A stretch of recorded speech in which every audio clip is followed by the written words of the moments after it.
It all started in my second year at boarding school, a quiet place far from home, deep in the rural part of Nigeria. Everyone knew that strange things happened there, but no one ever spoke about them openly. It was just understood. I remember the night clearly. It was during the cold season, and the night was long and air.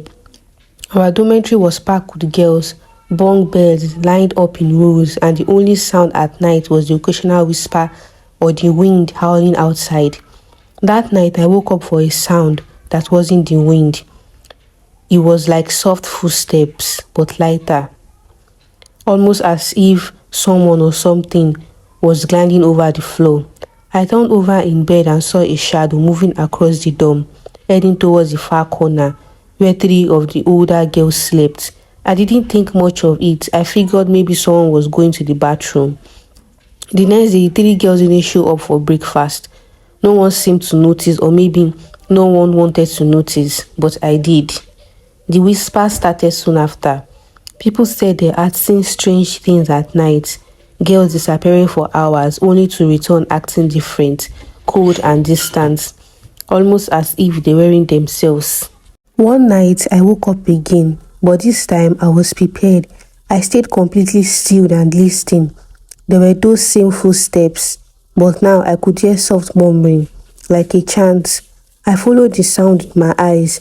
It was coming from the far corner again. The three girls, no, not just them, others too. They were standing in a circle, holding hands. Their eyes were closed and they swayed back and forth, muttering something I didn't understand. My heart pounded in my chest. I could feel the sweat on my skin, cold and sticky. I could have looked away. I could have pretended to sleep, but I didn't. Suddenly, one of them opened her eyes. Her face turned towards me and her glance pierced through the dark. Her eyes, they weren't normal. They were black, completely black.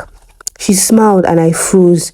Then in one swift movement, the others opened their eyes too, all staring right back at me. I squeezed my eyes shut, praying they would go away. When I opened them again, the room was silent and they were all gone. The next morning, one of the girls was gone. No one asked where she went. The teachers didn't mention her name and the other girls pretended like she had never been there. And I knew what had happened. She was taken. She had joined them. They called themselves the Night Sisters. The whispers grew louder after that. Some girls said that they saw them walking in the forest behind the school after midnight, barefoot, with no lights. Some said they heard voices coming from the abandoned dorm, the one they had locked up years ago, but no one ever dared to follow. I left that school at the end of the term and never looked back. But even now, years later, I still wonder about the girls who stayed behind. I wonder if the Night Sisters still gather in the dark, calling out to those who are foolish enough to listen.